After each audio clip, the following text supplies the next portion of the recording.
Well, Kara, thank you so much for joining the BookThinkers Life-Changing Books podcast. How are you doing today?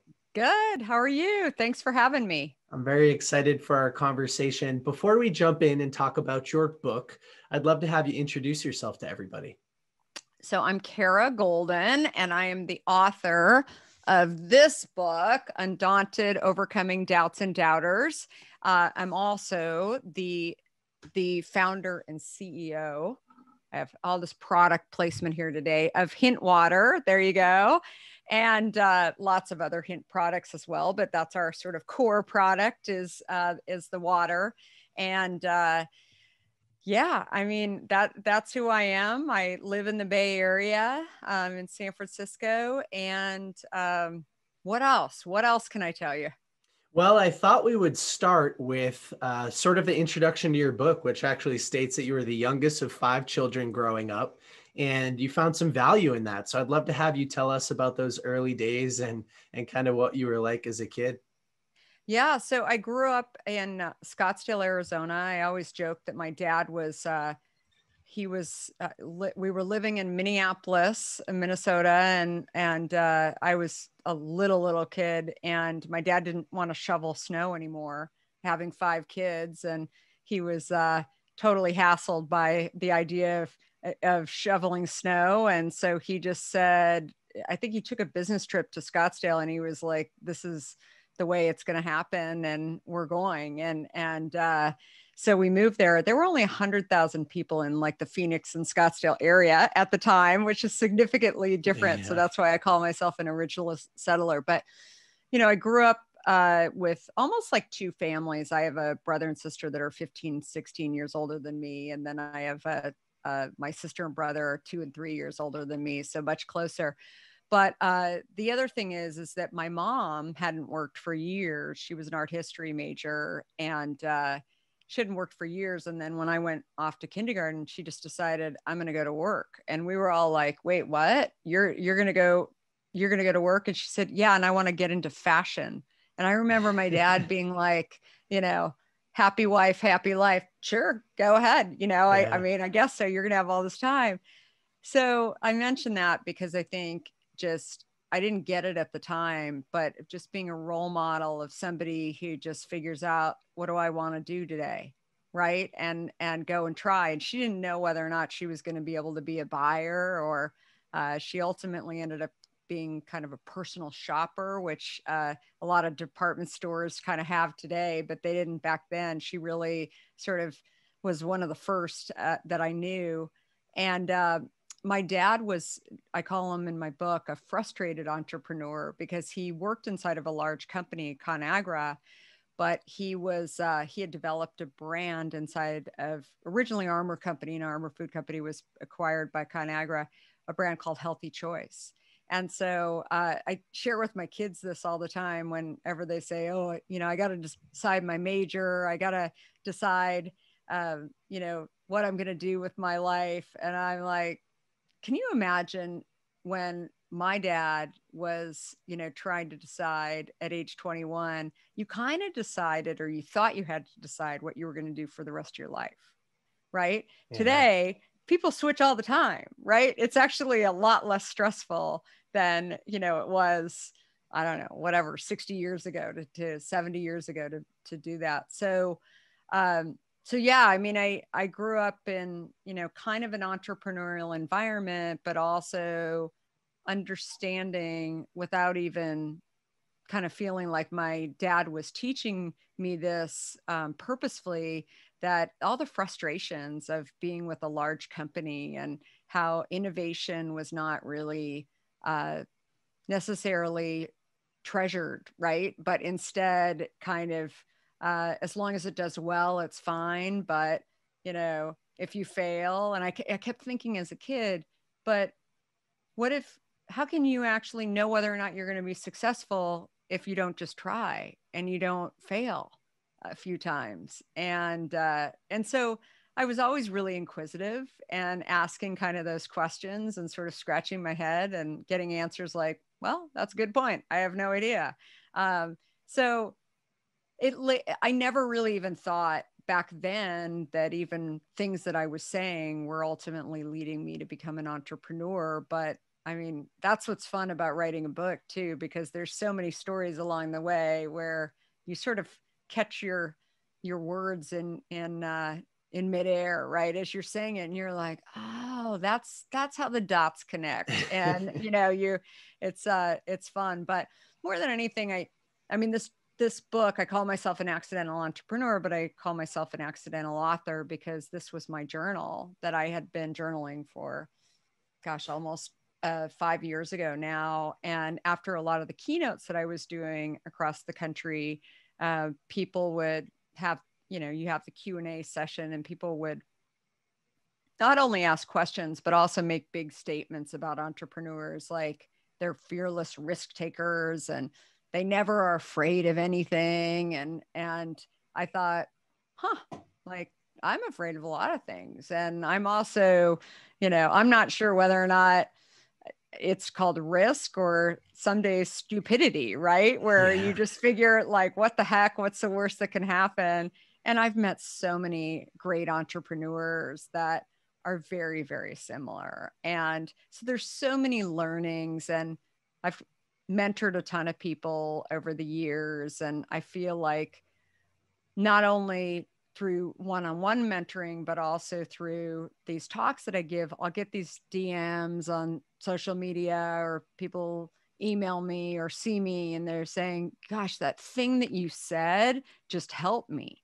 And so I thought, just by writing this book, that I could help. Initially, I thought it was just entrepreneurs, but I feel like I've just heard from so many more people since this book has come out. I just got a phone call the other day from a public company CEO who I didn't know. And she reached out and said, hey, can we set up a call? I'd love to talk to you. And I was like, that's interesting. And she said, I read your book, and it was just so authentic and so, you went through so many challenges along the way. And she said, first of all, as CEOs, we don't talk about this stuff, and you talked about it. And I felt like I know you, and I feel like you're my friend, and, you're not trying to solve everybody's problems. You're just saying, here's my journey. And she said, but I left that book and I said, I not only want to meet her, but I also feel like I'm not alone. And I was like, that's awesome. Like, anytime you can do, I mean, how many times have people said to you, you really helped me, right? Anytime you can be in a position where you help people, whether it's, writing a book or launching a product like Hint, or, volunteering at a food bank or whatever that is, it's just awesome, right? I mean, you're doing something that makes you feel good. And so that was really the key for me on why I even decided to write the book. Well, there are so many things that I want to unpack there. Yeah. I love that you call yourself an accidental entrepreneur and an accidental author, but you've been very successful at both of them. And you just mentioned on the entrepreneurship side, the fear thing. So chapter 21 of your book, it reads, face your fears. And there's a quote that I'd like to read to everybody and have you expand on it for a minute. So it says, don't let anyone tell you that entrepreneurs are a special breed of human being, that they, unlike normal people, feel no fear. And the fear thing is really important because I get tons of questions from our community about fear. Hey, I'm too scared to start this. Hey, I'm too scared what other people are going to think. And they think that they're not built for entrepreneurship because they have those fears. And so could you just expand for another minute or two on why it's okay to feel the fear and why it's important to embrace it intentionally sometimes? Yeah, I mean, really simply, everyone has fears, right? And if you don't own your fears, then you can't grow, right? You don't have anything to look forward to, right? In some ways, because you've got to, I mean, those are your challenges, and no one wants to live with fear. So you just have to figure out what those things are that ultimately are kind of that you fear or are standing in your way. Because you're right, there are a lot of, I mean, fear is what stops us from moving forward. I mean, the number of people who have said to me, oh, I can't start a company because I don't have experience, or I don't know what I'm doing, or, or I have young kids and, you know, I can't do that. And I'm like, well, you actually could. You could do it. You just don't choose to, which is fine Mm-hmm. too. But I think that the thing that blocks people is that not only do they, I think it's less about could they do it and more about feeling like they're embarrassed, right? That they might fail. And I think that again, you know, the things when we look back on our life and things that we're most proud of, it's really those things that we didn't start by thinking that we were actually going to be able to do it. Mm-hmm. Right. So one of the stories in the book is the Grand Canyon. And while I had hoped that I was going to finish the Grand Canyon and I had trained for it, you know, you run into, you try and face your fears, but then you're going to find that there's other fears along the way. I mean, I ran into a snake along the way. I never really thought about being afraid of snakes, but having a rattlesnake in front of you and, you know, you and basically hundreds of feet below you, you could die. I mean, it was a little scary, right? But what I find is that what I found then was that the more kind of challenges you set yourself up for, the stronger you become. And so it almost becomes this journey of making sure that you put yourself into uncomfortable positions, call it fear or call it uncomfortable positions. Uncomfortable positions, it's a much nicer It's tone, easier right? to, yeah, It's it's an easier easier to thing. digest. Yeah. Yeah. But also just not putting so many steps in front of yourself too. And I was just talking to somebody about this morning, that even getting our product on the shelf at Whole Foods for the first time, I mean, it sounds great. And then you actually have to execute on that. And I think I remember driving to Whole Foods that morning and I thought, I wonder if the guy's going to be there. And then thinking, well, maybe I should turn around and go call him or email him. And then I thought, you know, I could do that. But then when's the next time I'm going to come back? I'm just going to go and I'm just going to see what happens. And sometimes if you do that, you know, he might not have been there, but guess what? He was. And I think like that's the thing that you think about. Maybe I'm going to have failure, but maybe I'm going to have success. And you have to put yourself into these positions. And, you know, again, just know that you're going to learn something, which I think is kind of the bigger thing. And hopefully the point for my book for so many people, what they get out of it is that being a lifelong learner is what we want as humans. And yet we so often stop, you know, whether it's right after high school or right after college or graduate school or whatever it is. And we become, you know, in this role of mentoring versus actually continuing to learn.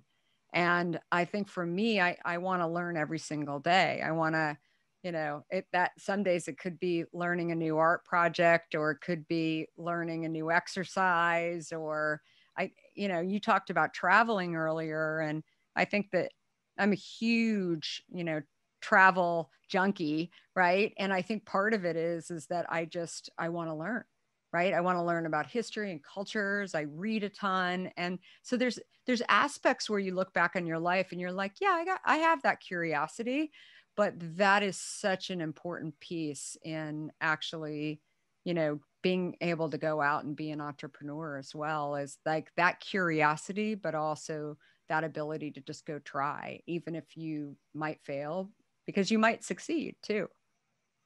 Yeah, the discovery or the lifelong learning thing that we have inside of us, that's very important. And I'm happy that you mentioned it. You said that you kept a journal, and this book just feels like the opening of the doors for your journal. I think it's very important for a lot of entrepreneurs and business owners like yourself to go through the process of writing the book, because then we, as aspiring entrepreneurs or people who aspire to be like you or as successful as you, we have a better shot at doing so. We have more resources available. We have a better opportunity to understand your obstacles and how we can maneuver around them faster than maybe you did. And so it's great when somebody like yourself takes the opportunity to open up the curtains and let us all behind the show.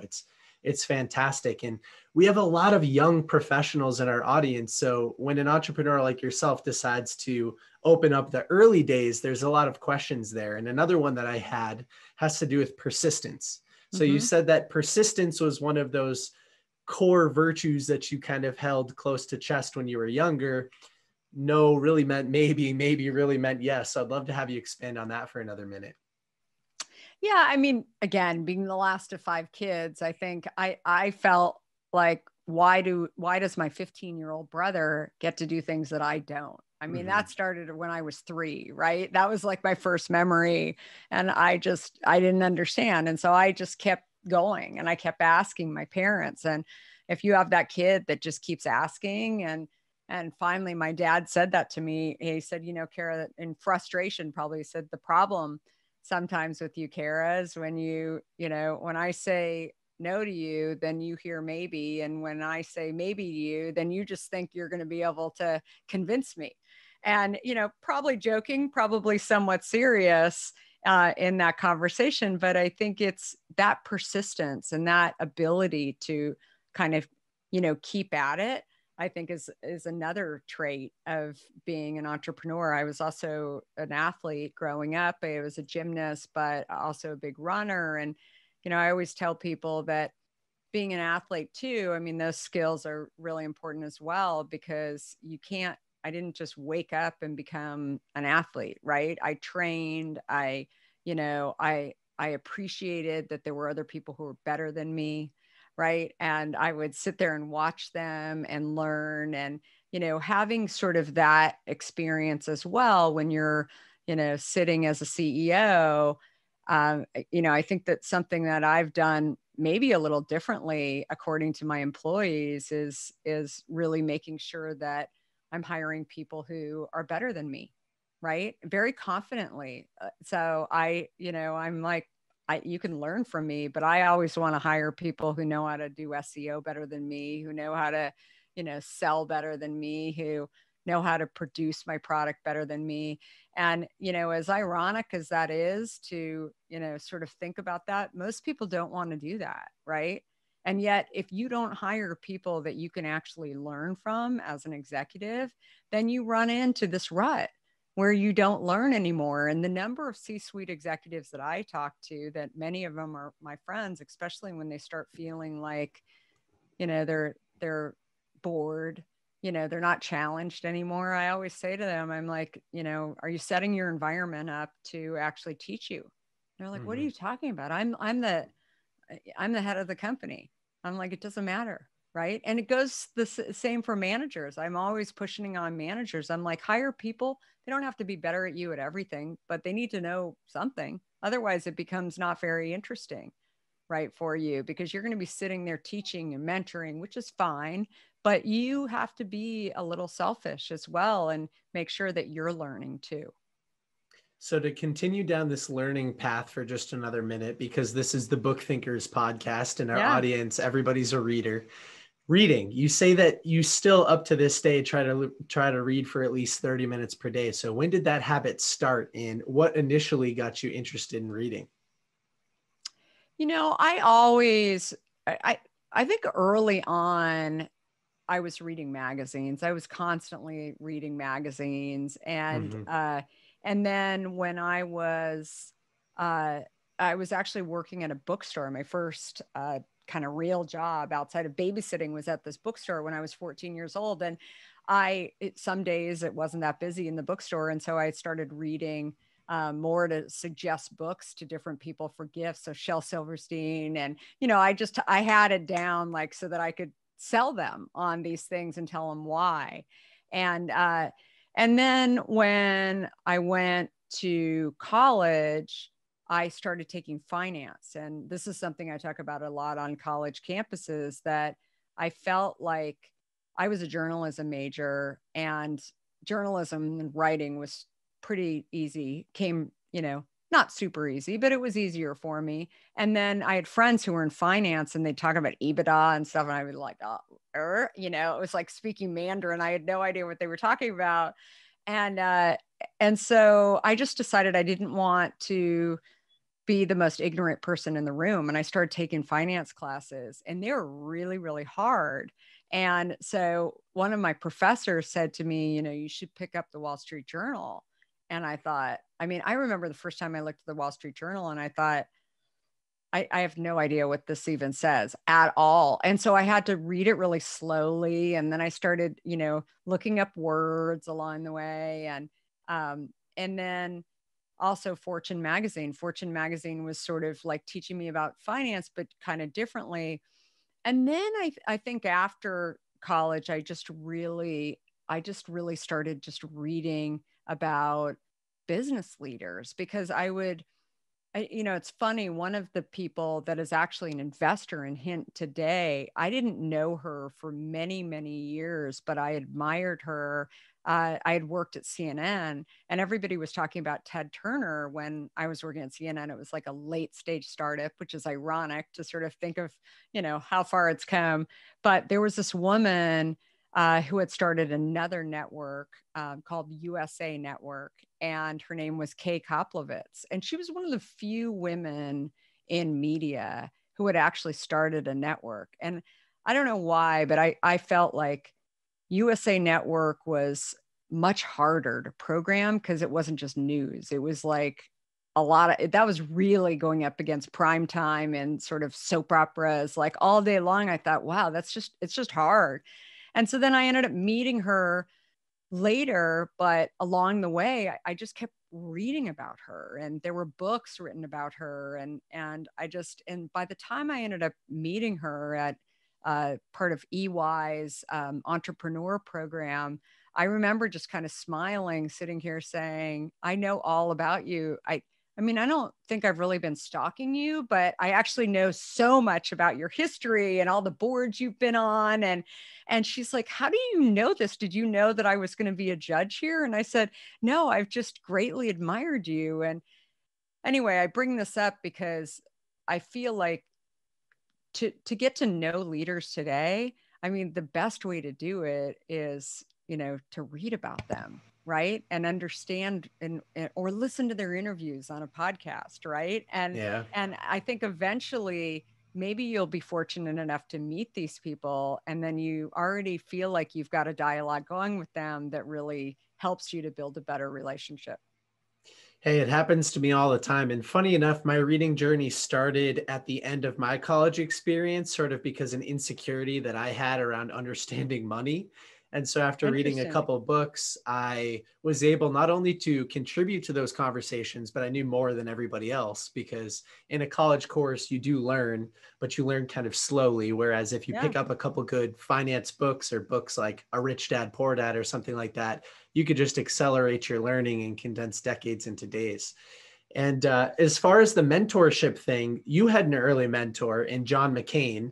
So I'd love to have you tell the story how you ended up working for him in high school of all places, and maybe one or two of the lessons that you learned from him.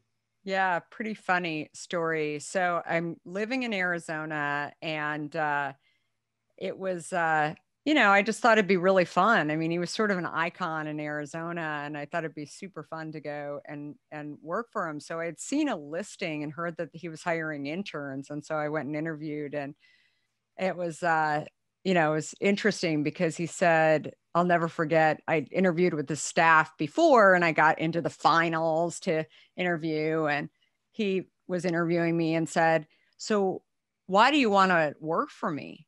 And I said, okay, so here's the thing.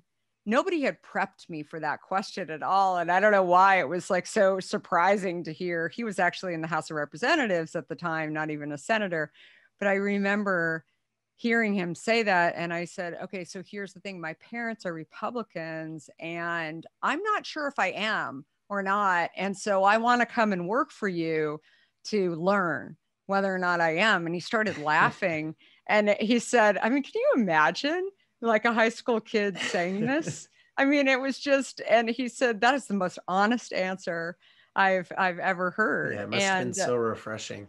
yeah. And it was just, I worked for him also. I went to Arizona State University, and I worked for him on and off through college as well. And, it was interesting because I think that the thing that I learned about John was that he was just, you know, a super stand-up guy. I mean, and on a lot of levels. I remember when Martin Luther King Day was recommended as a federal holiday, and Arizona did not acknowledge it. Mm. And I was, you know, working for him, and we had a pretty small office. And he asked one day, I was walking down the hallway, and I said, "Do you have a second? I just have a question." And he said, "Sure." And I said, "So why aren't we acknowledging Martin Luther King Day?" And he said, "Kara, there are things that you have to learn, that sometimes you have to agree to disagree. And it doesn't mean that people are bad people." And I remember walking out of there thinking, well, I think you kind of suck, that, right? That you're not doing that, because it just seemed to me that it was just wrong. And Yeah. on a lot of levels, call it race, whatever, it was just it was a lot. Right. And, you know, it was interesting because it always sort of sat with me. And then in 2012, he actually reversed and said, that was one thing in my career that I was wrong about. And so that was the thing too, where there were so many lessons learned, but I think that one in particular is that, you know, I always believed until the day he died that he was a good guy, but sometimes people make decisions and say stuff, you know, that is wrong, but can they make it right? That's the bigger question. Yeah, the agree to disagree thing, I think, is a very important lesson for all of us, to make sure that we don't get too upset or too angry at other people, and that it's okay if we have different opinions sometimes. And as you read more books and diversify your perspective, that becomes easier to digest. But sometimes it's pretty tough, I think, especially at a younger age like that. But Yeah. that's, No, it's huge. And even when I went, I actually worked for the Obama administration to grow entrepreneurism. And uh, unfortunately, John was very sick. And when I went in to meet with him, and ended up meeting with members of his staff, but that's the thing. I mean, you know, how many times as a, you know, Democrat do you get to go into somebody's office to actually talk to them about entrepreneurism? And I think for me, what the position that I was taking was that, you know, no matter what your party is, it's entrepreneurism is important, and it's a way to make the economy grow. And I don't, you know, he wasn't disagreeing at all. And so anyway, it was a super interesting time. And I think that that's the other thing about writing a book as an author, which is pretty crazy, is just thinking back on those years. And also the tech years. I mean, I was there during the 90s. I've had so many of my friends that I worked with who read the book, and they said, you know, we were just living it, but it's just so crazy, right? That, like, remember Excite and all of these, you know, I mean, I remember when Microsoft was truly evil, right? On a lot of levels, like to Silicon Valley, that it was just like, you basically saw the Death Star, you know, coming in when the Microsoft people came into the room. It was like, and now, you know, I think most people don't view Microsoft that way, but it was just, you think back on those times that you've lived, and I think you can learn a lot from those times, even if you weren't, and why people have certain perspectives. So that's what reading does for me. well, you've talked a little bit about entrepreneurship and innovation and mentorship and reading about those potential mentors. And for me, Steve Jobs was one of those people that got me interested in entrepreneurship very early on. I just loved the whole story. And so I've read a lot about those Apple versus Microsoft days that happened back when Microsoft was the evil mothership. So it's funny that Yeah. you bring that up. No, totally. And yeah, and I mean, that for me was just, it was you know, it was a crazy time in the history, and you know, maybe one day there'll be a remember when on CNN or something about, more of the history around that. But it's just, it really, really is. It's interesting because I think the dots do connect in history as well. And you look back on those things and what people were thinking about. And it really makes me think about today's day and age and what are some of those, things that are happening that, I mean, for example, I was just talking to an entrepreneur about this morning, that I look at Clubhouse, and I think it's fascinating that there are older millennials on Clubhouse, younger millennials as well as older millennials and Gen Xers, but the Gen Zers aren't here. And I cannot name a technology brand that has been built like with the older people, and then you go younger, and it's just, you have to have those early adapters. And so, I have 4 Gen Zers, and they've heard me on Clubhouse, and they're not coming. I've got 3 in college and 1 in high school, and they're very, very social media savvy. They're like, Clubhouse? So, but there'll be another one that does it right. Yeah. Right. It's that next Clubhouse that starts at the other age. But anyway, I think it's fascinating because how will we look at Clubhouse versus podcasts? Right. Yeah, no, I think there's a world, or audio books too.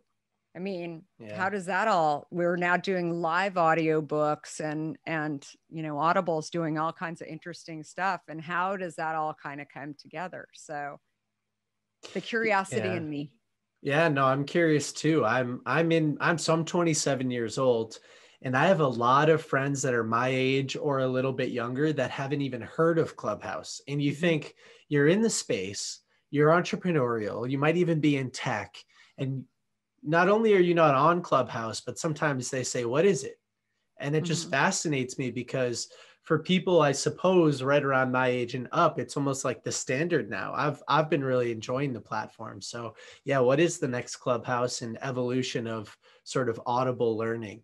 It's fascinating. Yeah, but you're the younger millennial, and that's what I mean. It's like, it's older, not by much, but a few years. And it's just, what the auto industry has said for years, that if the influencers and the people that ultimately change people's minds, it actually is younger, right? And that is that they lead, and you can't forget about them, and you can't, try and figure out a way to get them. It's an interesting topic. I mean, even building the Hint brand, the reason I love TikTok today, and I'm not dancing on TikTok, so don't worry, but I'm really fascinated by it because there are the Gen Zers that are on there that I haven't been able to track for years, but their parents were going to the grocery store and stocking their refrigerator with Hint. So all of a sudden I show up on there and I'm giving them, hopefully, inspiration to just go out and try and go do it and, do the best you can. And don't worry, you can go do one thing for a couple of years. If you don't like it, go do something else. It's totally acceptable.